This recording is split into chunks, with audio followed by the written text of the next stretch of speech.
If you're sitting there right now knowing exactly what you want to change in your life, in your business, in your relationships, and how you are living your life, and you find yourself just stuck doing the same things over and over and over again, then this video is for you. You are not broken. There is nothing wrong with you. This is just sometimes our brain. I've identified the top 7 reasons why we so often resist change, and I'm going to share with you today everything that I found out. I'm Dr. Kathy Gruver. I'm a 2-time TEDx speaker. I've done workshops and programs over 350 times worldwide on 5 continents, 3 cruise ships, and a handful of islands. I've spoken for big corporations like Merck and the United States Postal Service, and even created a stress reduction program for the US military. And this video is based on one of my most popular talks, Overcoming Resistance to Change. And in this video, I'm going to go over the most common 7 reasons why we resist change. I'm going to share some silly stories about how I resisted change in my life, and I'm going to share some tips and tools that you can use to help you not only be more comfortable with change, but maybe actually seek it out. So if you've been stuck for way too long, this video is for you. So let's dive in. So it was Heraclitus that said, the only constant in life is change. And I think even he regrets saying that, because if you've ever seen a picture of the man, he does not look particularly happy. Very stern looking philosopher. But it's true.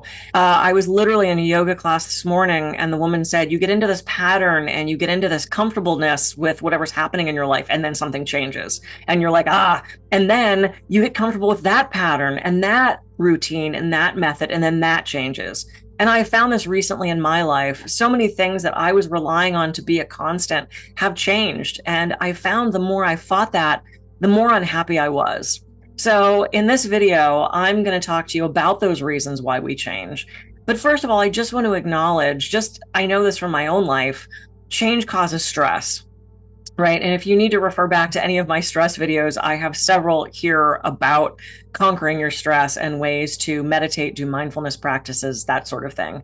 But stress exhibits in multiple ways. Stress can be found in our bodies with headaches, with jaw tension, with shoulder tension. We might find we're clenching our hands, or we're clenching our bums, or our feet are really tight and sore from clenching our feet. We might have stomach issues. We might feel like we have to go to the bathroom all the time. Stress and change affect us on a mind level. We might find ourselves confused or forgetful or behaving in a way that is not normal for us. Stress can affect us emotionally. We might find ourselves depressed, angry, sad, feeling like nothing matters anymore. And then finally, stress and change can affect our spirit. And I'm not talking about religion. I'm talking about that core spirituality, that drive to do the things that we have passion about, that why, which gets us hopefully to the office every day. When we find stress and change affecting us, it can affect all 4 of those aspects of our lives. And I encourage you to note how you are on a daily basis. How are you feeling? Because the other great Greek quote that I really like is know thyself. Because the better you know yourself, the better you're going to adapt to change, the better you're going to be able to talk to your practitioners like myself or your doctor about what is actually going on in your body, your mind, your soul. So if you find yourself struggling with stress and change, noting how that feels is going to make a big difference, because then you can start to see it coming. So often we normalize this stuff, as I've talked about in other videos, homeostasis. Our body makes it normal that we're feeling this way. But in reality, it's our body, our mind, our emotions, our spirit saying, help, I'm in distress, I'm upset, I'm worried about this change. And you get to respond differently when you know that's coming. Okay, so let's get into it. So one of the main reasons that we resist change is our brain. It's just our brain. We're wired to search the environment constantly for things that are different, for things that could be a threat to us. So it just makes sense that if things are starting to change, our brain gets kind of put on edge about that, right? We have some very ancient parts of the brain called the limbic system that get very reactionary if there's something in our environment that we don't understand. We respond to 3 times as much negative input as we do positive input. Our brains are wired to constantly scan the environment for danger. So in a way, we are wired to resist change. We are wired to be wary of anything in our environment that's different. Our brain's number one job is not to make us happy, it's to protect us. And if you think back to tribal societies, where you didn't see your neighbors very often, if someone walked into your environment and they looked different and they sounded different and they had different clothes than you and a different hairstyle than you and different tribal makeup, you didn't know if they were coming to invite you to dinner or if you were dinner. So this part of the brain is very ancient, and it was out to protect us. And that's a good thing, right? The problem is now we don't necessarily have to be wired that way. And we still are. Our brains have not evolved quite far enough that we can just readily turn that part off. However, there is something called neuroplasticity. That means we can start to change and rewire our brain. And there's several different ways to do that. We can take a pause, take a breath that immediately stops the fight or flight response. Refer to my other videos on how to stop that, and some breathwork techniques. The other thing we can do is hypnotherapy is great. I'll get into detail on that in a little bit, and something called cognitive behavioral therapy, or CBT.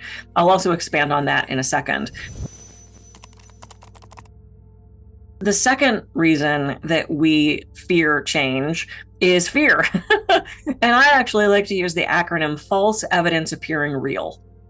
So I am not talking about the true fight or flight where you're walking down the alley and someone is chasing you and you're not sure if they're going to harm you. That is not the time to drop and do some seated meditation. Or you're crossing the street and a car is hurtling towards you. Not the time to stop and do affirmations. Please run from the car. So I'm not talking about that real fear, that real physical threat. I'm talking about those more nebulous fears. Fear of public speaking, fear of flying, fear of the dark, fear of spiders, fear of driving on the freeway, fear of small spaces like airplanes and bathrooms. I have seen all of this in my hypnotherapy practice. And those are fears that we have learned. And some of these are just straight phobias where we have no good reason to have those hesitations.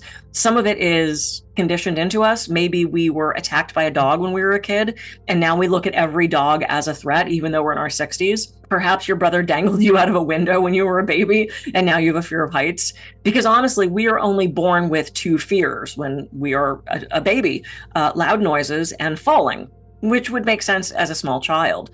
All the rest of that stuff's been put on. We are not born afraid of the dark. We are definitely not born fear of motivational speaking, though that is one of the top two, death and then motivational speaking. And I think it was Jerry Seinfeld that made the joke, the person giving the eulogy would often be rather in the casket than actually speaking to everybody, because that's such a huge trigger for people. So let me talk to you about some solutions to this, right? So one of the solutions is we can do something called cognitive restructuring. It's just what it sounds like, cognitive brain restructuring.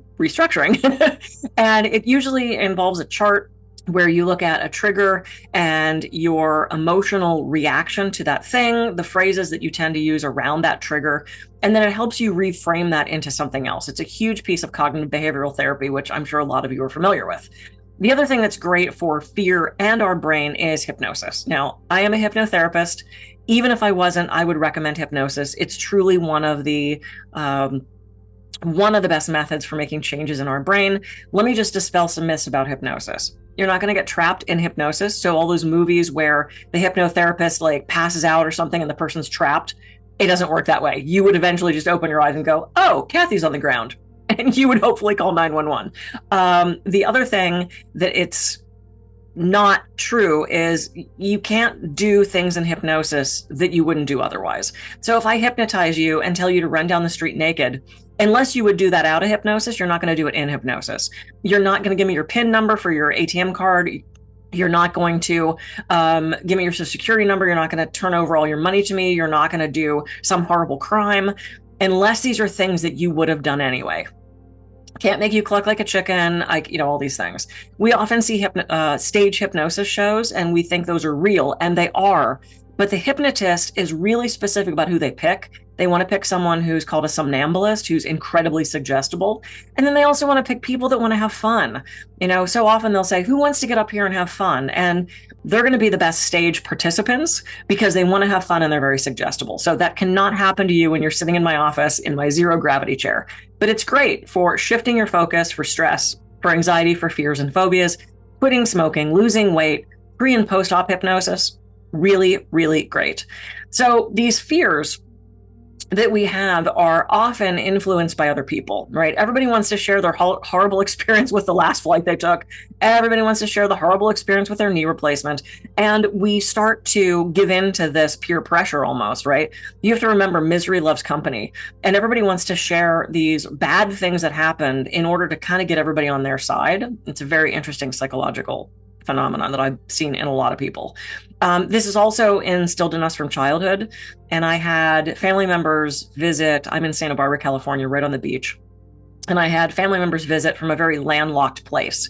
And they wanted to go to the beach, of course. And they had 3 young kids at this point. The mom was incredibly high anxiety, very sort of negative outlook on things. And 2 of the 3 kids were kind of toddling around in this little bit of water. And she noticed that and absolutely freaked out. She threw the youngest one down, ran up, grabbed the 2 kids out of the water. And they were so shocked because it was like this much water. There was no threat to them. The 4-year-old started crying. The 2-year-old back on the beach was crying. The 6-year-old was really confused because she was like, wait, this seemed perfectly safe. And I've seen parents instill this sort of belief system into their kids.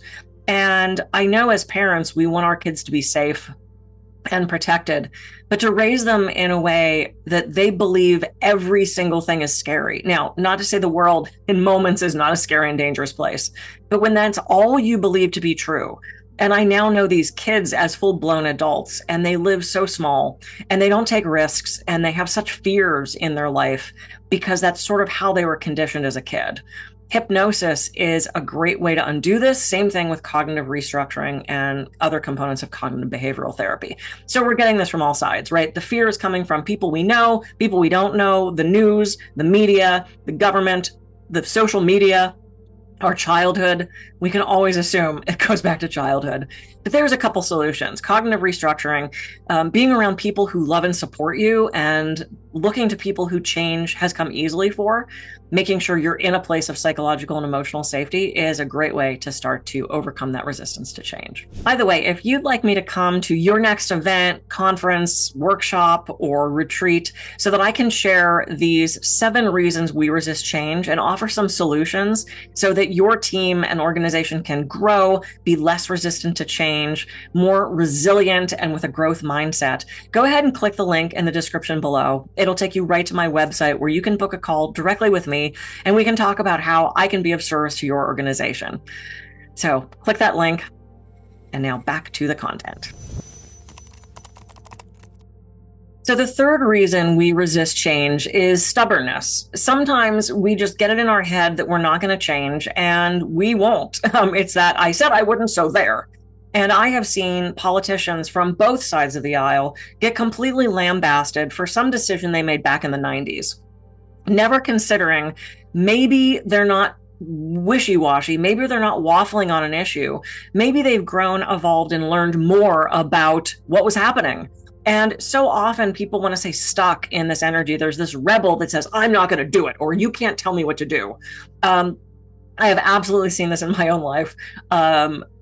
I tend to exhibit this if someone tells me I should go see something, like, oh my God, this is the best movie, you should go see it. I'll go, no. I resisted reading Harry Potter for years because everybody was bugging me constantly. Oh my God, it's the greatest book. You love it, go read it. And I finally went, okay, fine. And I loved it. I was so bummed I hadn't read it earlier.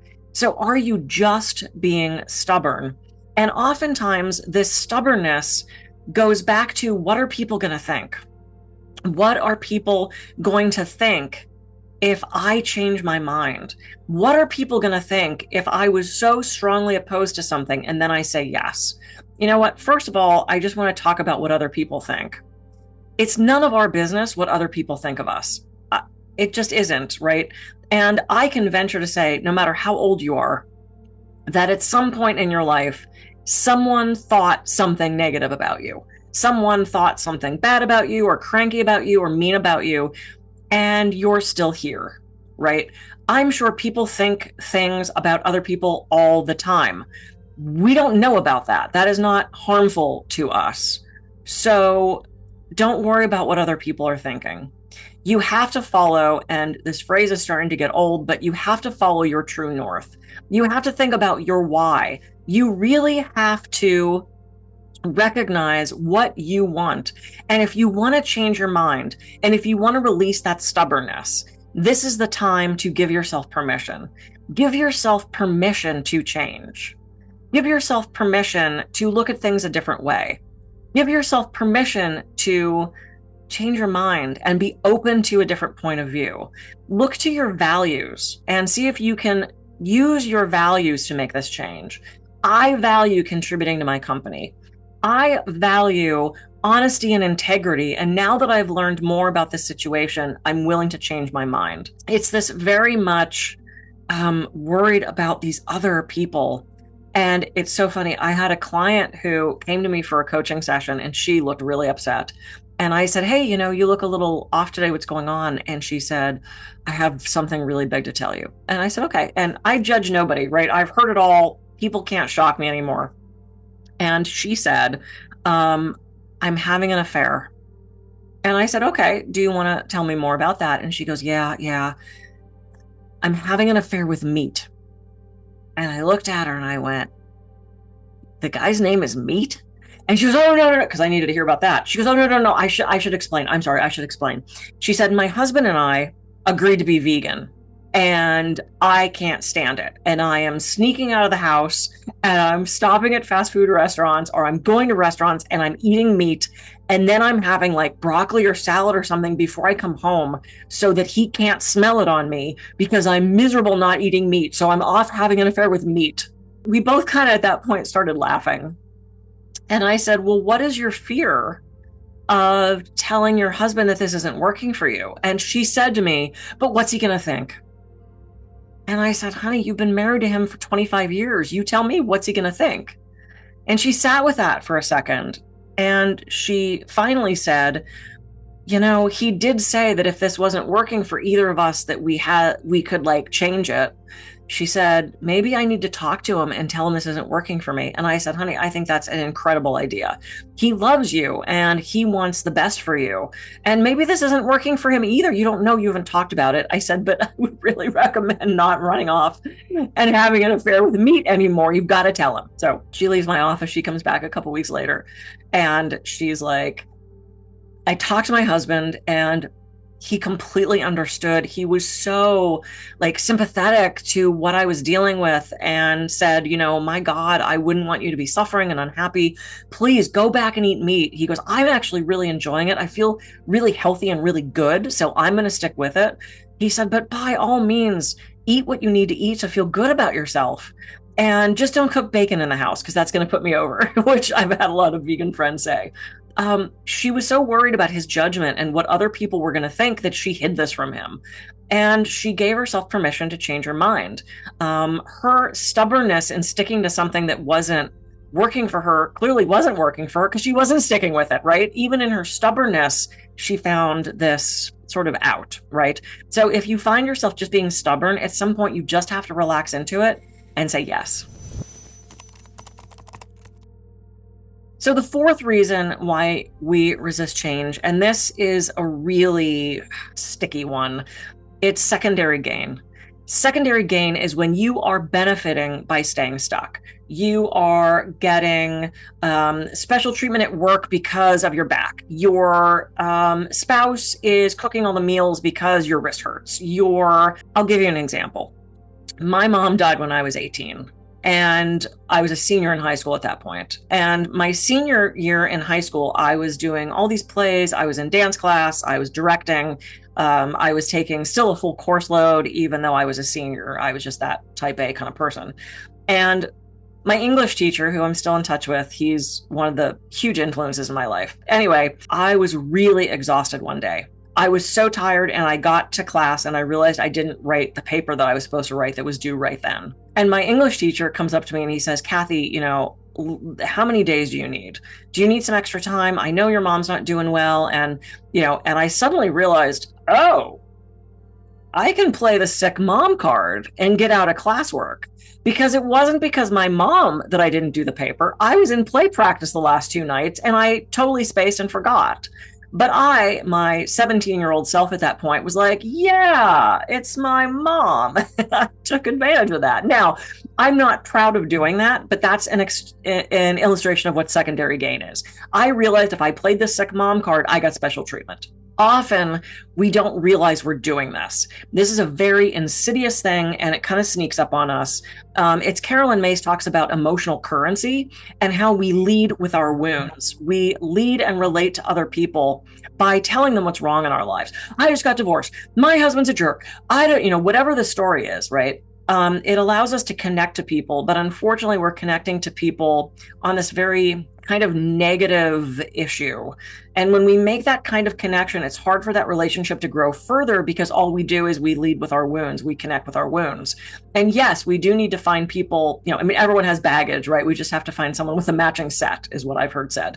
But if you're leading with these wounds and that's all you're connecting with, one, it's going to be really hard to heal those wounds because you guys are stuck in this cycle of sort of sympathizing, empathizing, wounding with each other. It's also hard to move past this type of secondary gain because you're getting a benefit from it. Why would you change that, right? Maybe you're staying in a job that you don't like because of you're getting special treatment there, you're getting money that you're really valuing. Maybe you're staying in a relationship that is abusive or unhappy, but they buy you things. I had a client for the longest time who was in an incredibly abusive relationship, and I finally was very blatant with her. This was a massage client years ago. And I said, why don't you go? He's hurting you. And she said, I'm not going to go back to being poor. And that broke my heart because this woman was staying in this really dangerous situation with her children because she didn't want to lose his money. That is horrible. And I totally understand it. I have also been in relationships way too long where I could have left. I didn't have kids. I didn't have financial ties to that, but I didn't have the guts to leave. So I completely understand that leaving somebody can be really difficult. Really sit with yourself and ask why you're there. Is there a secondary gain issue happening? Are you staying stuck? Are you staying sick? Are you staying shy? Are you staying anxious? Are you staying... Now, please do not misunderstand. I'm not saying you're causing any of these things. I'm not saying you're causing the pain for the secondary gain, but there might be less healing coming if you're getting secondary gain from that illness, that issue, that thing. Again, I'm telling you, this is often really unconscious, subconscious. You don't know what's happening. And I am in no way blaming any of you for what is happening in your life. There are circumstances way beyond our control that lead us to being in certain situations and certain circumstances. I am not blaming you. I am asking you to look to see if you're benefiting from it. Let's leave that one. So the fix to this is actually, again, asking if you're staying stuck and then figuring out what the benefit is. Can you get that benefit? Can you get that thing from not being stuck in something? So those are two questions to ask yourself. Reason 5, outside forces. Now, this can go two ways, right? Outside forces are incredibly useful and they can be incredibly detrimental. I'm going to ask you to look to your circle of relationships. Your coworkers, your family, your friends, the people that orbit around you, right? Picture 3 concentric circles. The inner circle is the smallest. It's a green circle. That's where you're going to write your true friends, the people who love you more than anything, the people that you can call in the middle of the night and say, I need to talk, and they will be there for you. Those are the people in your closest green circle. The next circle out is yellow. And those are the people that are kind of neutral. You say hi to them. You maybe know their name. It's the post office person that you wave to. They're just kind of neutral. They're not really green or red. The outer red circle is who you want to keep as far away from yourself as you can. These are the emotionally immature people. These are the narcissists. These are the abusers. These are the naysayers. These are the people that for some reason like to keep you stuck. Do your best. As I just said, I know it's so hard to leave people and circumstances. Do your best to limit exposure to those people. If you are dealing with a narcissist, if you're dealing with someone who is not supportive of you, not only put them in your red circle, see if you can get as far away from them as you can. If you cannot, make sure you are relying on those people in your green circle. Make sure you are relying on those positive, influential people closest to you, because it's those people that are going to see you, that are going to uplift you, that are going to inspire you, and they're going to keep you going. So make sure you focus on them.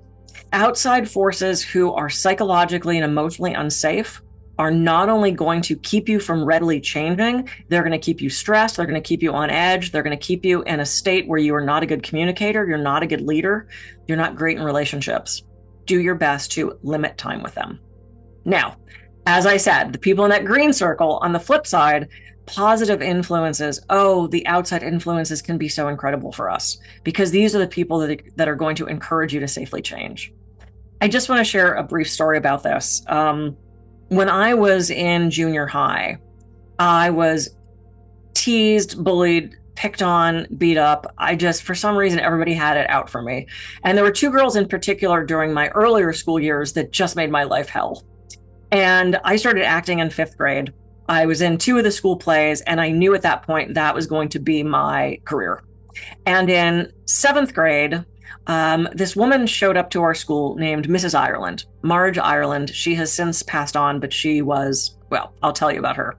I was ready to audition for this play. I'm like, I'm getting the lead. And I got the script ahead of time, and I memorized, parts of the lines that we were going to be reading for the audition.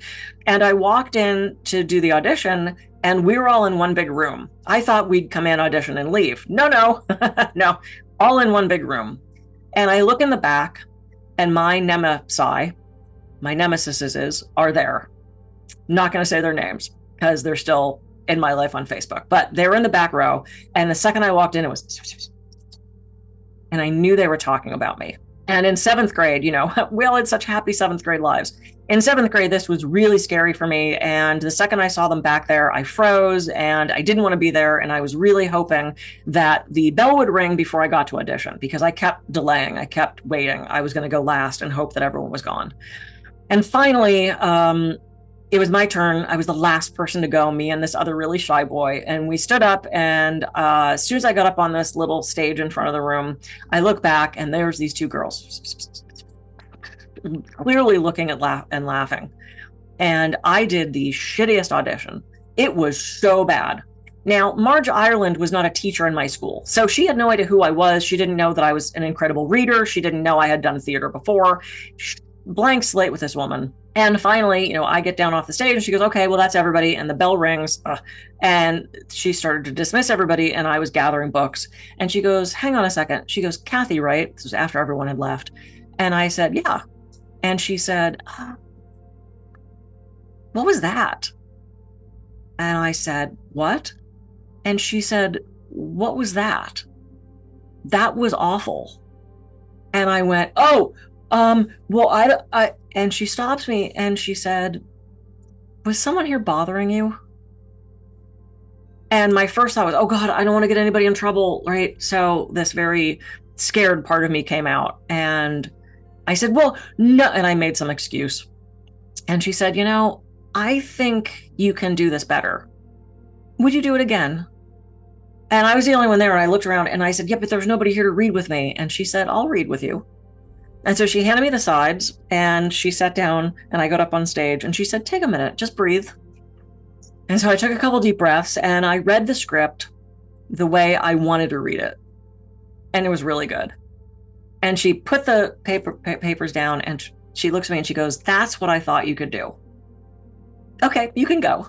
And I said, thank you. And I left the room.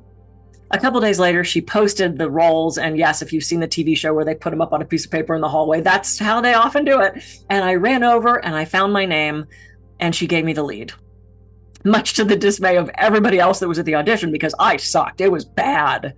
And that launched my acting career. This woman saw something in me that I, in that moment, couldn't see. She could tell that I had more to offer. And she gave me the opportunity to do that. She very easily could have just dismissed us all. I wouldn't have gotten cast. And I think my life would be very different because theater was one of the things that is allowing me to sit here with you. Theater is what takes me into the auditoriums and the conference rooms to present to people. Acting is what allowed me to leave home and make it to California to pursue that career in Hollywood, which was my dream. Because of this woman, my life changed. She's so in my green circle, and you get to be in other people's green circles. You get to look to colleagues, to younger people in your organization, to older people in your organization, to your kids, to your family, to your friends. You get to see people and offer them validation and affirmation of the great qualities in them. And sometimes they don't see them themselves. sometimes they're feeling pretty low, or they're feeling beat down, or they're feeling judged and scared by other people, and you get to lift them up. So look to those people who support you for inspiration, for motivation, to help you to change, to help you make different choices. And you're going to find that when you look to those people, change becomes a little bit easier. Reason 6, habit. It's just the way we've always done it. I hear this all the time when I go into teams and they're resisting change. This is the way we've always done it. This is the way it's always happened. We've always written it down. Just because that's the way you've always done it doesn't necessarily mean it's the best way to do it, right? I have had clients, literally the other day, one said to me, God, my cleaning lady, she doesn't even clean anymore, Rand. I have to follow her around and pick up after her. I think she's stealing from me.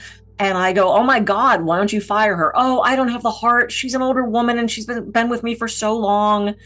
So you'd rather have someone not doing a good job and probably stealing from you than to let them go. It's habit. It's the way we've always done it. This is why we sit in the same booth at the same restaurant, order the same chicken pot pie. It's comfortable to us. It is safe to us. The brain would rather stay in the hell we know than risk the hell we don't, right? I have a girlfriend.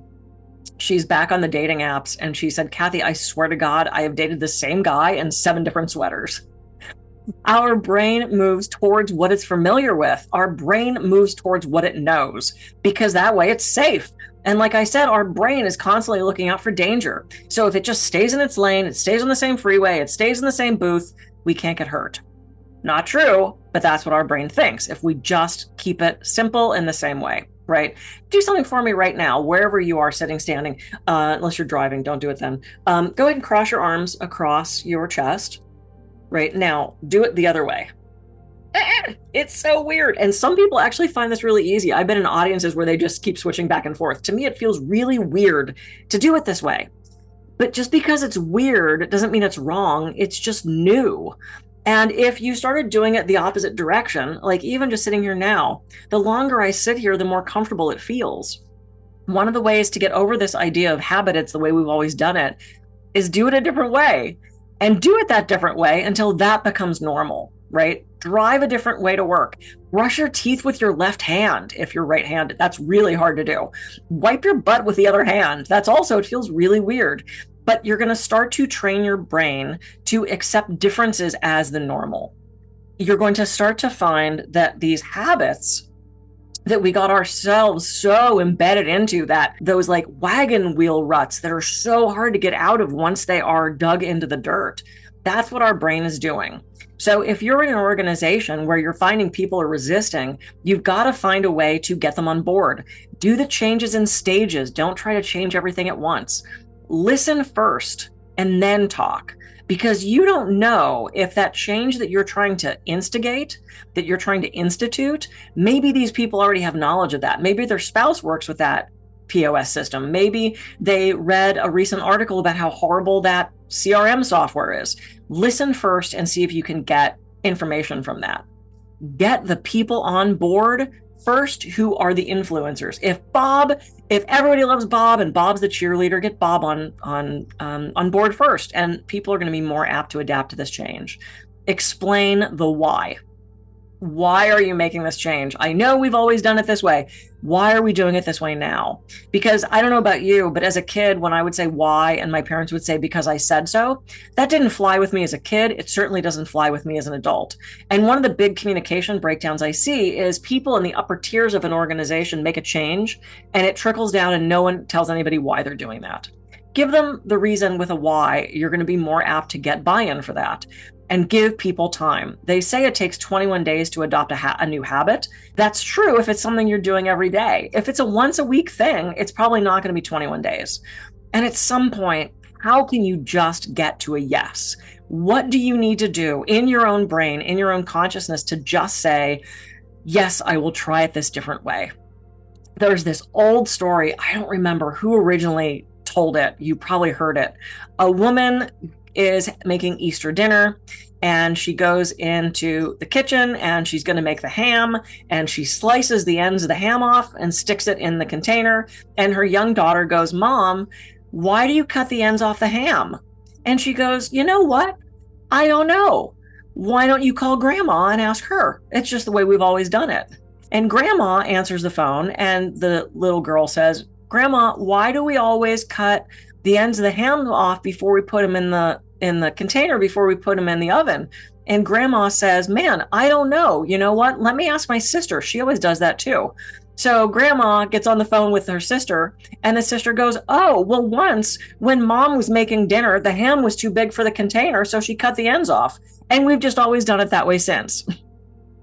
I paraphrase that, but it's true. It's like there was no good reason to cut the ends off the ham. It's just the way she always did it, right? Work on making those changes. Make little changes every day. Do them sequentially. Do them in small stages. Do not do the hardest thing first. When I do flying trapeze, the first thing that I did my very first day was not a double tuck. It was not a double somersault. You work up to those types of bigger tricks. That is a way to allay our fears. That is a way to get used to change. So do the changes incrementally. Do them small, find people to support you, and you're going to find that that habit is going to start to fade away and you can develop a new, different habit. Reason 7 we resist change. It's my favorite one. Sometimes we're just lazy. We just don't want to do it. We don't want to do it. I know that you have that drawer in your kitchen that's just filled with crap. There's like a key and you're like, I don't know what that's for, but you can't get rid of it. There's a combination lock that you swear someday you're going to remember the combination to. There's those little eyeglass kits that you have like 6 of because you go to CVS and you grab one. You're like, oh, I wonder if I have one of these. And you throw it in that drawer, like half a chopstick and, you know, twist ties from your bread thing. This drawer is filled with crap. And for some reason, you never clean it out. And when you move, you just dump it in a box and you dump it in a new drawer. For some people, it's a whole room. For some people, it's a whole garage. For some people, it's a whole house. But we have this drawer and it drives us crazy. And we keep saying, I got to clean this out. Why? Why aren't we? Why aren't we? Guys, why do you have boxer shorts that just is like, it's just a waistband at this point and fringe? Why will you not throw those out and get new ones? And ladies, I know you're laughing, but don't talk to me about the period panties and the bra that you have to loop around like 6 times and hook in the front because it's so stretched out. Sometimes we just get lazy. Sometimes we're just lazy, and that's okay. We can have a day that's lazy, but here's a couple solutions to this. Bring in people to help you. If there is something that you need to do and you just find yourself not doing it, delegate. You have kids. What do you have them for if they're not helping you clean out that drawer? Or do a Sex and the City party where you have your girlfriends over, the people from your green circle. You can sit on the bed with a bottle of wine. You can model all your clothes. They can decide for you what to help you get rid of. Delegate, delegate, delegate. The other habit that I really like is the 5-minute miracle. Once a day, take 5 minutes. 5 minutes to do that thing, right? Set your alarm on your phone. Do that thing that you've been dreading for 5 minutes. And a couple things will happen. The alarm will go off and either you'll find that you're done, or it was so easy, you're almost finished, you just finished the task. Or you say, I did 5 good minutes, and then call it quits. Tomorrow, do 5 minutes again. If you don't like breaking it up that sort of sporadically, then do 20 minutes a week. 20 minutes a week to clean out that drawer, to do the filing, to do the billing. I have clients that forget to bill for their work and they wonder why they don't have any money. I know it's the not fun part of the job. I totally understand that. 5 minutes a day, 20 minutes a week. The other thing you can do if you're a to-do list person, and I hope you are, to-do lists are the greatest thing in the world. Write them out in longhand. They get done more efficiently and quicker if you actually write them out.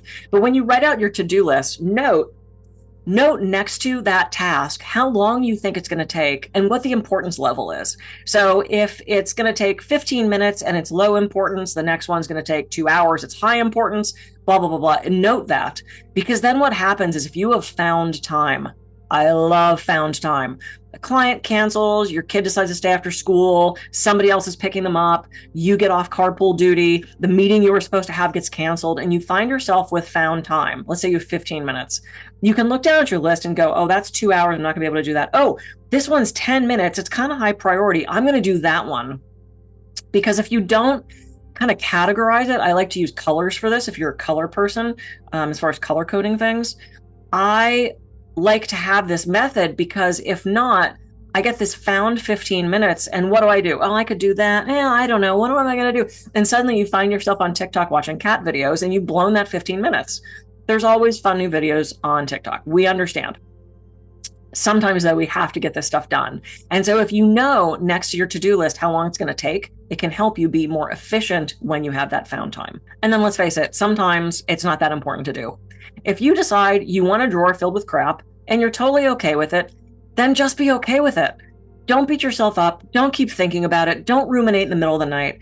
Just be okay with it. Just say, I got a drawer filled with crap. Or I've got 30 years of filing to do. It's just going to sit there. At some point, you might have to address these things. But honestly, if you're okay with it being undone, unless it's something legally required or your boss is telling you has to get done, let it go. If it's this sort of extraneous thing that you're just avoiding doing, be okay with it not being done, or ask someone to help you. Ask if someone can help take that off your plate. So those are the 7 reasons why we resist change. And I want to just leave you with one quick exercise. So right now, I want you to all look around the room and find everything you can that's blue. Memorize everything that's blue. Okay. Okay, good. Now, close your eyes just for a second and remember everything you saw that was red. I know it's vastly unfair. The red stuff didn't just disappear. You just weren't told to focus on it.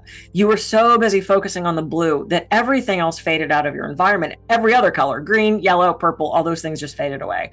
This is what happens when we get stuck in this trail of negativity, when we get stuck in this train of overwhelm and stress. We start to only see things that are stressful, that are negative, that are scary.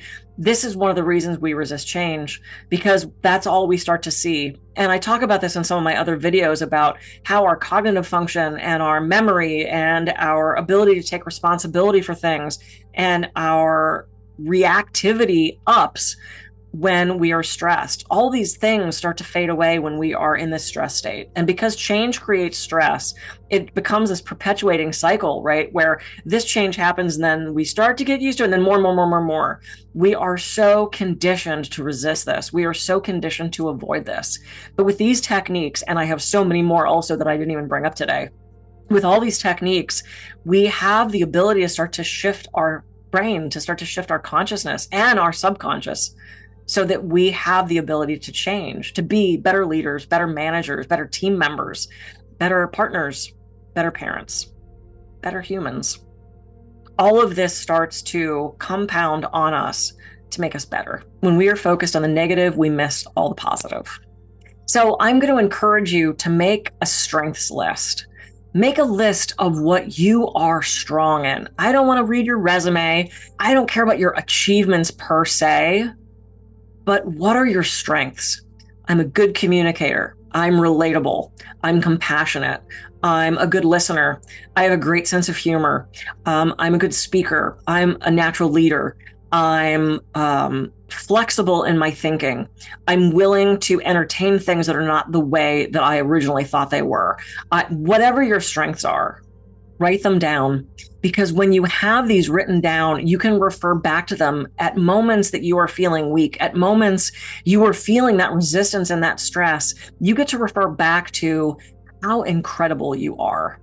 The other thing I recommend is a gratitude journal. People talk about gratitude practices all the time. To me, the gratitude practice isn't about what you're writing in that moment. It's about looking back. It's about saying, man, I'm having a really shitty day. I feel like crap about myself. What are you grateful for? Because sometimes in that moment when you're feeling all that negativity, you can't come up with what you're grateful for. You can look back and say, I have running water. I have friends that love me. Make that circles with all the different friends, right? The green circle.